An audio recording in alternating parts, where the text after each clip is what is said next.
All right. As my first broadcast, I'm going to touch on a broad topic. I'm going to touch on the resistance of the Democratic Party to the progressive reform. Um, I'm going to start out with just utter confusion at how the Democratic Party, with the state that it's in, cannot see that it needs to embrace Bernie Sanders in his political revolution. I mean, just recently, the Fox poll, I believe his favorability rating is at 62%. I mean, there's not a politician at any side of the spectrum, Republican, Democrat, Green Party, whatever you want to look at, there isn't a politician in America that has a higher favorability rating than Bernie Sanders. He crushes them. I mean, it's not even close. And I mean, with this dire straits that the Democratic Party is in, I mean, I would think that they would want to attach like a parasite to anything that gives them a heartbeat of a chance to be relevant in the political field of the United States because they're down and out. No matter what they keep telling you, they're down and out. I mean, mind boggling to me. I'm going to use a great Bernie Sanders quote because you know what? It completely sums up the Democratic Party. I mean, in a nutshell, right now, well, the Democratic establishment. There's a lot of things going on. I mean, I'm going to touch on them as best as I can, but Bernie's quote is perfect. He said that the Democratic establishment would rather go down with the Titanic so long as they have first class seats. And if that doesn't embody the party completely, I don't know what else can.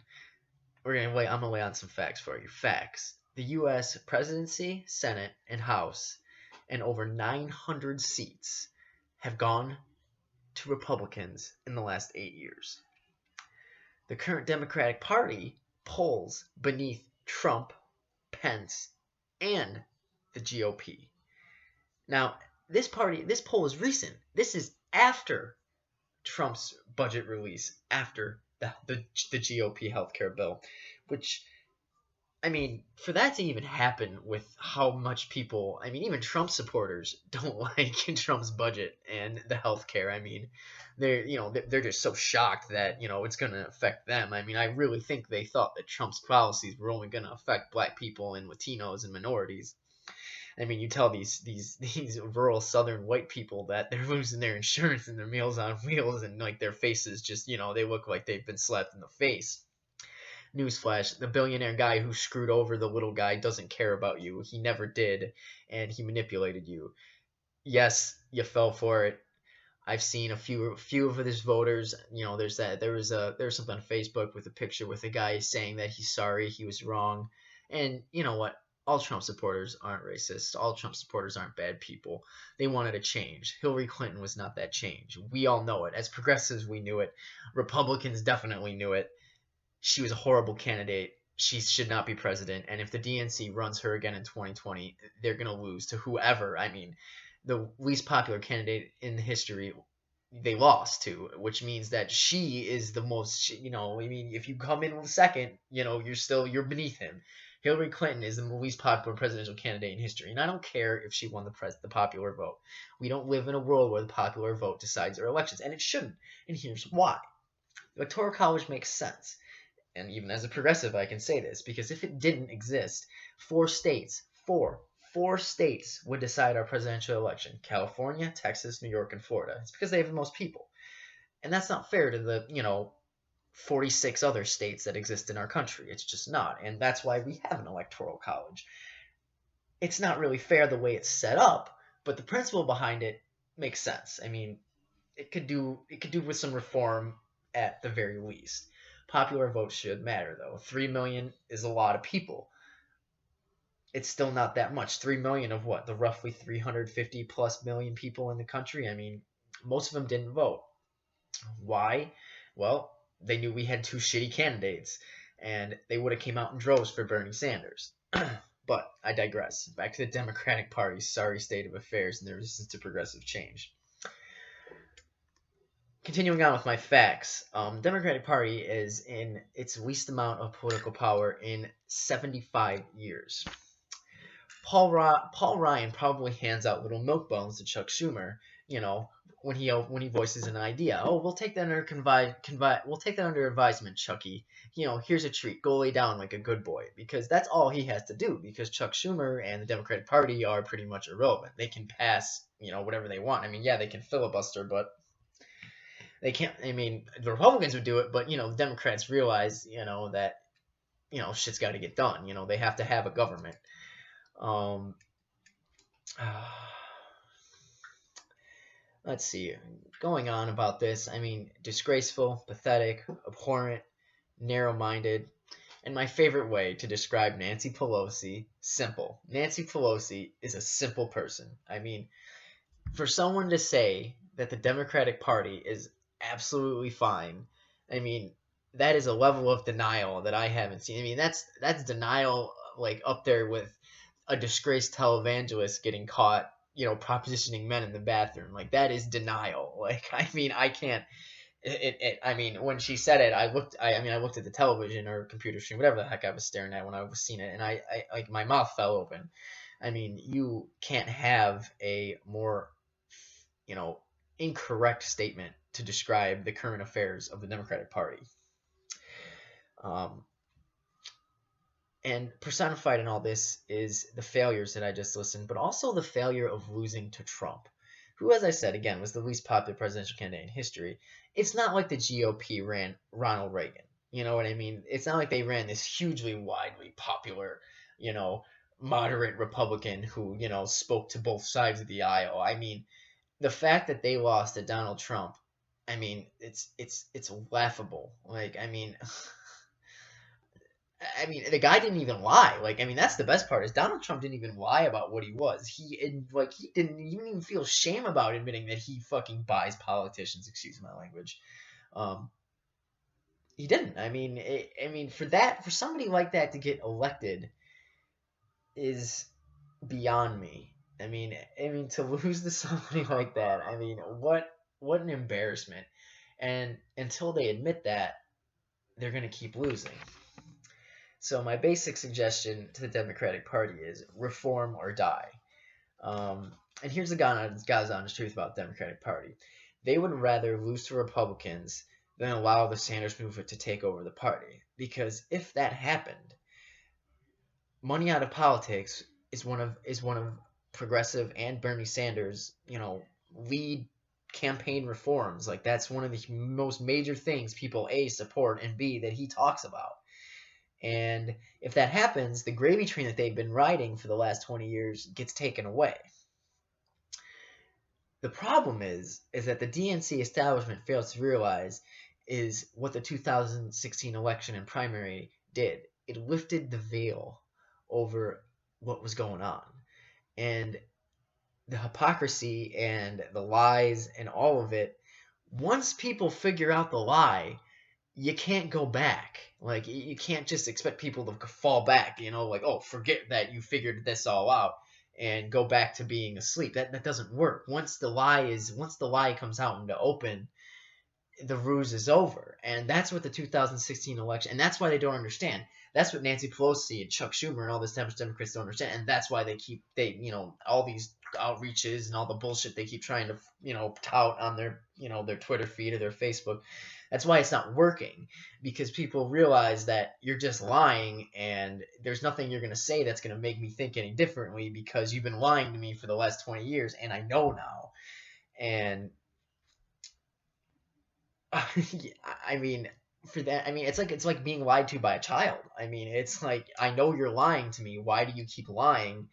I'm not going to fall for it. Like, you've already been caught in your lie. Just own up to it, and then we can move on. But no, not the Democratic Party. They think they're going to steamroll everybody.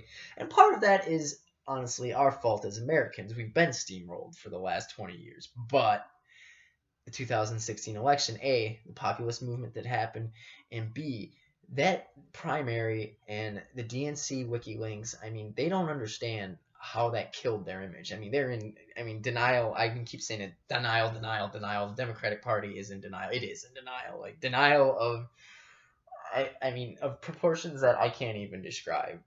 But I will say this.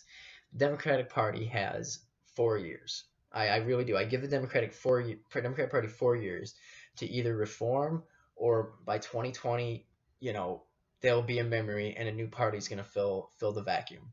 Um, this isn't the same old, shift in power cycles that Nancy Pelosi says, where like, oh, sometimes GOP wins, and then we come around, Democrats bounce back. No, this is not that. This is something completely different, and the party's fighting for its life, and it is. And the fact that they don't even want to admit it showcases, you know, they just keep going down the Titanic. They're listening to the violins and the people plays, but this ship's still sinking, guys. You know what I mean? And the worst part is, I mean, the Trump and GOP budget and healthcare plans are out, and they still pull underneath them.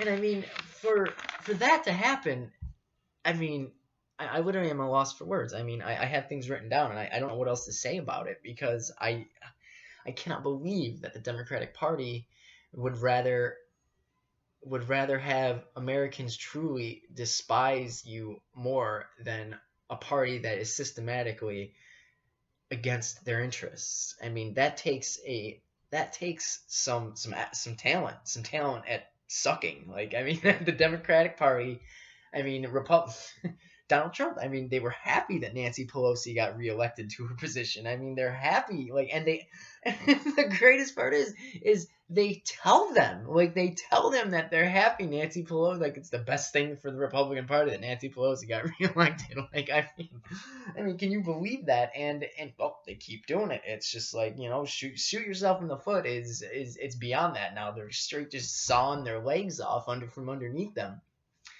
So basically, and the ending of my little opinion here is, until the Democratic Party fully embraces the progressive ideals of Bernie Sanders and his revolution, they're dead in the water. You might as well not even waste your time. I mean, I'm gonna be honest with you. I'm married. I live in New York. I did not vote this election, and that was partly, and the only reason I didn't vote, and because you should vote, but I knew that my state was gonna go blue anyway. If I lived in a state like Pennsylvania, Wisconsin, I would have made sure me and my wife would have both gone to war. But I hated voting for Hillary Clinton. I couldn't stomach it. And plus, do I believe Hillary Clinton would be a better president than Donald Trump? Absolutely. Yes. I mean, the argument's not even a waste. I mean, it's a waste of time. I mean, we would not be going through what we're going through with Hillary Clinton. It would still suck, but it would suck less. Don't get me wrong. But I would have voted if I was in one of those states, the swing states, Florida. If I was living there, I would have got out and voted. I didn't, because I knew my state was going to go blue. I mean, New York's Democrat. I mean, and that's, there's nothing wrong with that, But I didn't go out and vote because it was a minor protest vote for me, and I wasn't going to vote for Jill Stein. Sick of Jill Stein and hearing about that. But we'll touch on the Green Party in another day. In summary, my message to the Democratic Party and Hillary apologists: you guys read it wrong. You guys were manipulated by the media. It's all right. Admit it. Be done with it. Realize where the country's going. Whether you agree with it or not.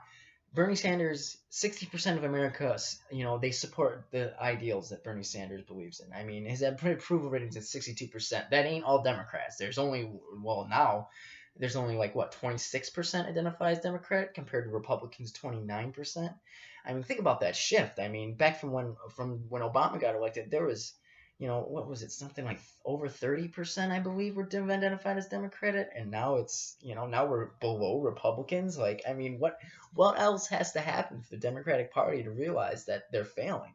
You lost the House, the Senate, the presidency, the state legislators, governor races, and now your people who identify with your party is even below Republicans. And it was the complete opposite 8 years ago. I mean, if that's not failure in 8 years, I don't know what else could be. But there is a way out. Whether they choose to take it or ignore it is completely up to the Democratic Party. But, these next 4 years will be very telling. The next 2 years will be telling. The midterm elections will tell us a lot.